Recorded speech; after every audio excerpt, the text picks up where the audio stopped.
So really quick, here's some puzzle pieces adding to the conversation of 3 different groups in the end times.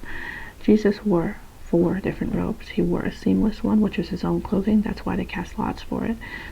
He wore a white robe, which was seen in Luke 23 under Herod when he was mocked right before being sent to Pontius Pilate. Under Herod, he wore a white robe, and every time that they referred to his white robe they gave him, they always referred to the robe as beautiful, glorious, or elegant. And so that was different from the purple robe that was given to him under the governor Pilate, where the soldiers mocked him and put a crown of thorns on him, and then removed the purple robe after mocking him, and then put on his own clothing, which is the seamless robe. Then there's the winepress red robe, which is found in Isaiah 26, 2.3, and it's because his white robe is stained with the blood of those of his enemies. He's the only one allowed to trod the winepress. So there's also a thing with the scarlet and the purple. So people say, oh, why did Mark say that there was a purple robe, but then Matthew says there was a scarlet robe that he wore during the mockery of the soldiers under Pontius Pilate? The reason why this could be is because the difference, and remember, this is Holy Spirit inspired. The Bible is Holy Spirit inspired. That we can bet our bottom dollar on, right? The reason why is because they gave, according to Matthew 27:27 through 34, they gave him the rod. They put the rod in his right hand, and he was wearing a scarlet robe as they were mocking him, right? Now, that sounds a lot like, because the rod means authority. They took his rod away from him and, hit him with his own authority, with his own rod, right? And so that is specified in Matthew, but in Mark it says they beat him with a rod. They didn't really specify it was his. The Holy Spirit didn't make clear that they gave him the rod first before they took it from him. So I think the reason why one is called Matthew says it's purple, and Matthew says it's scarlet, and Mark says it's purple, is because the way the rod is treated in that passage is a reference to Isaiah 63 and the fact that he's the only one allowed to trod the winepress of wrath. At the end of that winepress reference here, Isaiah 63,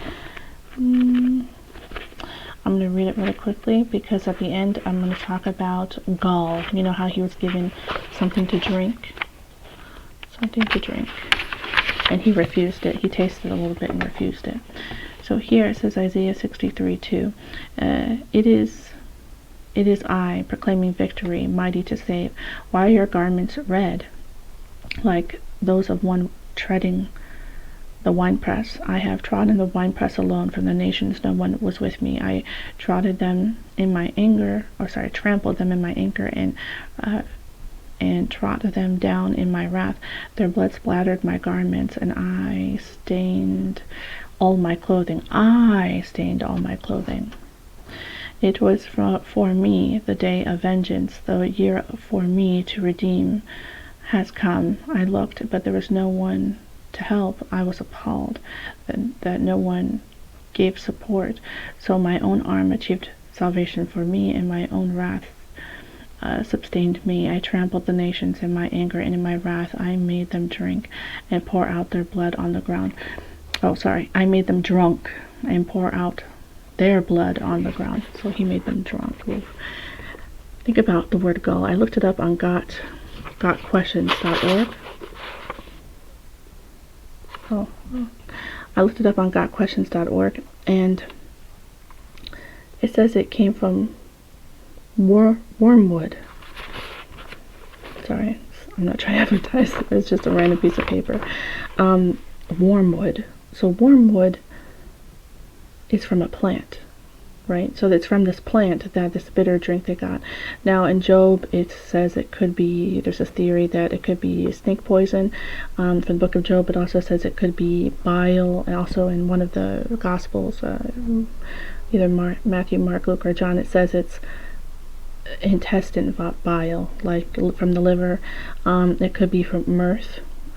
So there's different things that it could be, but one of those things is a plant, a wormwood, which I thought was interesting. And also, Pontius Pilate was allowed to sit on the judgment seat in John 19:13-14, which means Jesus let him pass judgment, which is interesting because that's Jesus' seat. And it talks of Sardis in the book of Revelation, and in the book of Revelation it speaks of the nations who wore white. Revelation 7:9-17, and then in Revelation 3 and 4, it speaks of Sardis. They did not soil their clothes, and they are now wearing white. It speaks of the first church, and he advised them to buy from him gold refined by fire and white robes. This is all just puzzle pieces here. I want to make sure it's somewhere, stayed somewhere. The rod, the staff, means authority, and these things happen in a very specific order. The white robes came first, the purple, and then the red robes. The seamless one he might have owned before the white ones, maybe. Maybe it's white, seamless, purple, red, maybe. So there's that. The last thing I want to talk about is these churches, how they reflect each other. So I found that these two churches here, this would be Smyrna and Philadelphia, they were both given crowns, and I believe they have white robes, a white stone with your name on it, book of life, hold fast.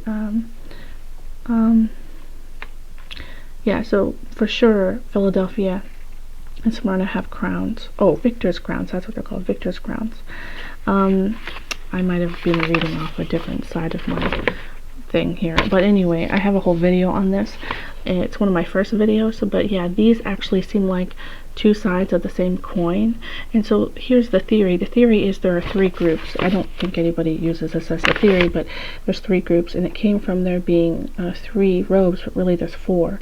And if you put these seven churches onto this 7 tribes of Israel menorah, you'll see that they fit perfectly, and you do have to light from the middle outward.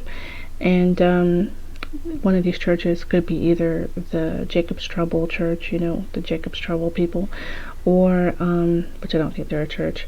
There's also a very cool theory about how Jesus and the Holy Spirit stops referring to the church at some point in the book of Revelation, which I haven't looked into quite yet. But this theory is very interesting because there's definitely something going on with the robes. If you Google it, it says that he wears the same color robe, but he's not wearing the same color robe the whole time. This is Linda of Christ, King forever. May God be with you.